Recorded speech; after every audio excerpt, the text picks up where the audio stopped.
Mukha mo akong tanga at kawawa sa harap ni Zenny. Akala ko ba alam niya na ang lahat, pero hindi pa pala.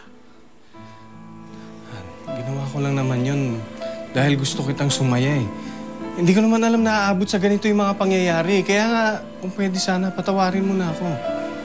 I've been good to her. We've been good to her. Tapos, ito pang papalit niya. Bakit ba? Bakit pa pilit niyang inilalayo sa akin ang anak niya?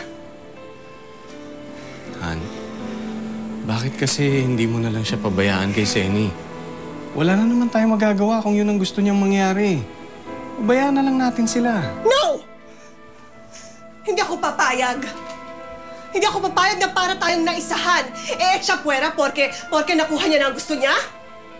Hindi ako papayag sa gusto niya. Hindi ako papayag na kunin niya ang anak ko sa akin.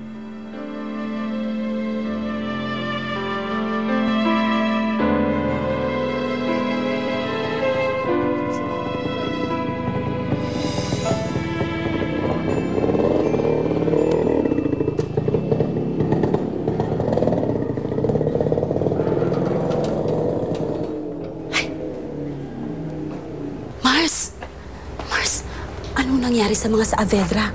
Please, nagyara ba kayo? Please, kwentuhan mo ako. Nag-away kami ni Mrs. Saavedra. Galit na galit siya sa akin, galit din ako sa kanya. Sana lang wag na silang magpakita pa uli dito. Alam mo, Mars, naiintindihan ko naman ang pinanggagalingan ng paggigigil mo na mailayo si Lira sa mga Saavedra. Gusto mong protektahan si Lira. Saka gusto mong maisalba ang relasyon niyo mag-ina. Pero alam ko rin yung isang pang rason. Ano pang isang rason? Guilty ka eh. Hanggang ngayon, nagigilty ka pa rin. Nagigilty ka sa ginawa mo kay Angeline noon. Tama ako, di ba?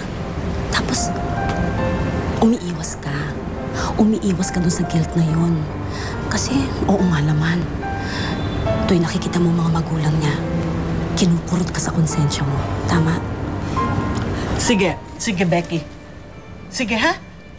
Lakasan mo pa ang boses mo, i-broadcast mo sa lahat. Tandaan mo ito, Maria. Hindi ko ginawa yun para sa sarili ko. Ginawa ko yun para sa anak ko. Ginawa ko yun para iligtas ko ang buhay ni Lira. Kaya hindi mo ko dapat sumbatan. Mars, hindi naman yun ako akong hawakan. Ayoko nang pag-usapan pa natin ito. At pakiusap lang, utang na loob. Huling beses mo na babanggitin ito, pwede ba? Pasensya na, hindi naman yun ang ibig ko sabihin na...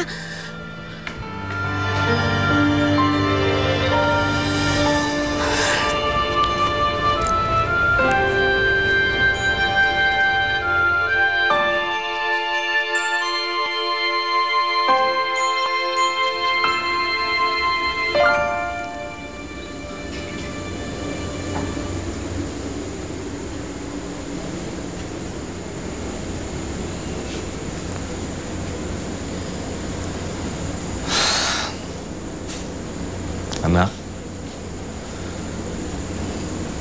pwede ba kitang makausap?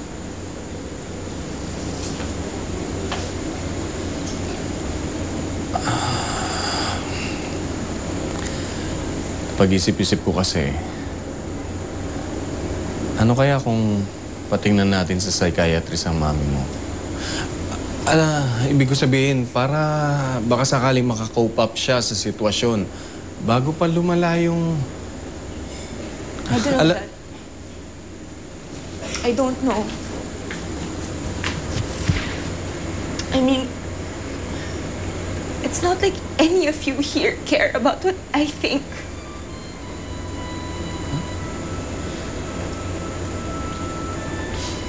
Anak, ano ba yung pinagsasasabi mo? Si Mami okay pa eh. Pero ikaw, kamampi kita eh. Ikaw nagsabi sa akin, Dad, pagtsagaan ko siya. Para magkalapit kami, ikaw nagsabi, be patient with your mom. Tapos yun pala, ikaw din ang gagawa ng paraan para magkalayo kami. Napaka-ipokrito mo naman. You watch your mouth, At least I'm not the one saying something and doing the exact opposite. Dad, alam mo naman eh. Insecure na ako kay Lira eh. Tapos ikaw pa yung gagawa ng paraan para magkita sila. Behind my back. Anak. I'm really sorry kung ano man yung mga nasabi ko sa'yo. Bakit hindi ako yung linapit mo sa kanya? Ako yung anak mo. Bakit hindi ako yung linapit mo kay Mami? Dahil sa puso ni Angeline, puso lang yung daddy ako ni tito ko. Buong-buo pa ako, Dad. Humihinga pa ako. Bakit ako hindi niyo ako magawang pag-agawan? Nandito lang ako. Bakit niyo pa ako binuhay, ha? Kung hindi niyo rin lang naman ipaparamdam sa akin na anak niyo rin ako. Anak. No!